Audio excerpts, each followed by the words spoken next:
La fermeture des postes frontaliers entre le Bénin et le Nigeria par l'État fédéral depuis le 20 août dernier apparaît comme un couperet pour son petit voisin. Les conséquences immédiates ont été des pertes de recettes douanières au niveau des postes frontaliers et une montée des prix de l'essence et du gasoil. Cette fermeture vient ralentir les transactions commerciales entre les deux pays. Depuis lors, les prix des produits de la contrebande ont flambé, notamment l'essence et le gasoil.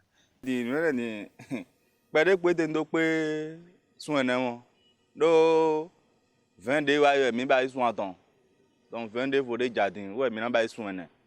Et manga boaou, et ma boaou, mon dos, à zone et local, à midi boulot, nous deux. Ma couleur à zone de faux. Faut n'a rien mis non, ma lile, mon boulot. Mon bon doux. Mieux te fait dire, bien bas soigné. Il doit être sous frontière. Et t'es un frontière sous doigt, mais manion au dété.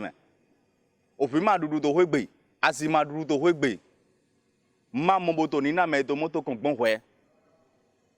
Agban le to fi boto gbigble. Ye to gbigble. Agban to gbigble. Mon to le deso go do fun di bo shin to titon gbon glo na. Sin to titon gbon glo na. Sin to titon gbon glo na agban le to gbigble fi. Me so do agban le te bodo ho me dagbe bodo so do mle yan so lile ko na agban le bo na gbobo igbon toji. Bolando wa ito eto awon itan lo me. Ces transporteurs sont sur place et passent les nuits là parce qu'il faut veiller sur les chargements et stationnements en attente d'une réouverture spontanée. Pendant ce temps, d'autres se sentent malheureux et pensent déjà à une période de fête très compliquée. De part et d'autre, seuls les voyageurs munis de passeports traversent la frontière de 6h à 18h par dérogation. Gaskiya mu rehe boda nan da aka yi gaskiya bai mu daɗi ba saboda ya ja mana asaru da yawa akwai kayayyakin mutane da yawa sun ɓace. Gashi mun zauna na akwai yunwa babu kuɗin abinci na kirki akwai mutane da yawa duka da tuki ne suke rike iyalansu akwai waɗanda akwai mutum fiye da nawa kalkashin shi yake kula da su an zo an rahe bodan nan zuwa wajen wata 4 yanzu ba a buɗe shi ba gaskiya an ja ma mutane asara da yawa haka bai kamata ba duk wanda saboda su waɗanda suka sa kare bodan su suna da abin da za su ci da iyalansu akwai waɗanda su marayu ne to su suke rike da iyayensu akwai waɗanda ba sa da ubanni su suke rike da kannansu da iyayensu kamar mu yanzu nan da muka zo muka zanna na iyayenmu suna tunanin muna nan muna aiki ba mu san halin da suke ciki ba mu kuma ba aiki ba muke yi na kuɗin abincinmu ma yana mana wahala ne ya kamata a ce a duba a gani a buɗe mana boda kenan idan ba za su buɗe ba kenan su nema mana solution wani aiki wanda za mu yi so nuna yi c'est do podi egbon mi ko to fidin o gagne don do mlo mina lile ko na agban le bo na igbon lo me e an de gbon container me bo na do wa yi si awe lo gba me gbon mi ko to fi ma fa mi de ro de moto e son fi moto ro jante but tran ite ro ayo mi to zen die do ya we ma ko so gbe mi ni be moto bo wa yi lo me si gbe mi se bo tron gbe son zen die gbon bo wa fi yo ba we ma fo yo ba inde bi yo be we ma ro makalon yo monter ne po pátápátá yo monter ne po doani àwọn ìtàn rẹ̀ yé gbẹ́dọ̀ mọ́ máa sọ́jà lílẹ̀ mọ́tò bọ́n tó wúlẹ̀ àlè.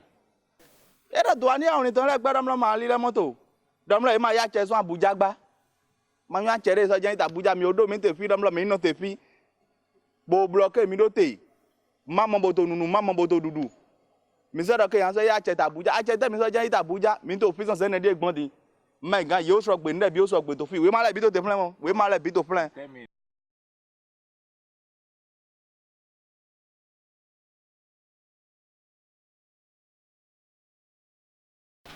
Fin de ouais, il y a 3 mois. Bientôt, il y a 4 mois. À Bangui.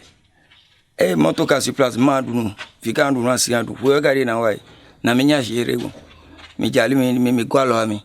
Vous viez camion à Bandé me donner, vous viez. Tino le pica au public. Oubli. Mais bon, un poussière de mon fils. Mais bon, on voulait qu'elle.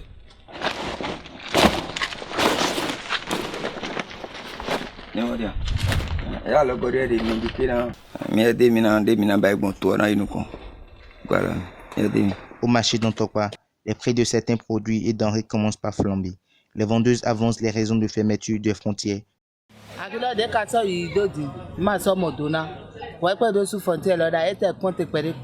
But me tell no gbe no mo ndu ko ebo no mo afonu ko na yo ko le de no iwe o me amodinde e wa so ade lode nlo bi e wa van bi papata na do mo ndu o so azon we ni na dagba na do han to mi na pon nu kaka ajole ko ku chi o ma so mo do na de no le ko to yido ye yan yo ko le bi sa azon me nlo nu e na sa nti sa we na wa bo mi na do mo ko ebo so na azon me bi le bo yo so na do to ambiance de to we o me to kalavi ye yan e me ko wa hwegbe ete to ko nsi sa lo de ma ton bo ko la do ti bo yo ko le na do yi nlo nde zon lo ni e donc mi gbo bu kuchi o na ki lo bi complètement to akilo me na eni bo mi bo yan de na ba mi do ma gan jajo mo ma so si gan le aga me ma kono wa de da ma so si gan wa me de ko ya jo wa to ajo lo jen na wa bona do soye foyer ton le bi ma ka so si gan to ri de asumi ton no idibo ma no he wa we gbe mi na to re na utu bo gbe amo odeja eni bo mi bo yan bo pon vi bo pon ba bonyan de to lo me na jure do be na do yin onu ene o tun wado fifa na mi kwa na yopolo le do mi le di mi o ba ibo je yopolo le di epo godo bojai ye le di epo bojai ni ka to le kaka oku de ma do asai bo mi wa ido ya lo me mo e ma na yin de na yin donc eni pon bo ba yin na mi. Malheureusement, vu le poids économique du Nigeria en Afrique de l'Ouest, les observateurs craignent qu'une prolongation de la durée de cette mesure n'affecte toute la sous-région, mais également, elle pourrait avoir un effet pervers, préjudiciable pour l'économie nigériane et pour sa politique alimentaire. Depuis la fermeture de la frontière, depuis le 20 août, je crois, ça ne va pas du tout. Ici, je suis au marché, j'aide souvent ma maman ici à vendre du gasoil, mais depuis la fermeture des frontières, ça ne va pas. Puisque la vieille aussi, difficilement elle trouve les clients et ils viennent payer pour qu'elles subviennent à nos besoins. Ça ne va pas du tout. Il y a de cela 3 ou 4 mois, venez voir dans cette maison, il y avait plein du monde qui venait payer l'huile du gasoil. Mais depuis la fermeture, depuis pratiquement 3 mois, je crois, ce n'est plus comme avant. Ce n'est plus comme avant. Ah, qui vient nous sauver, hein? Qui viennent nous sauver, puisque ça ne va pas du tout. Si on doit rester comme ça durant toute notre vie, ça serait très dur pour nous. Donc nous demandons aux autorités de vite régler ce problème-là. De vite régler ce problème-là pour qu'ils puissent ouvrir la frontière et que les marchés redeviennent comme avant. Qu'ils nous aident vraiment.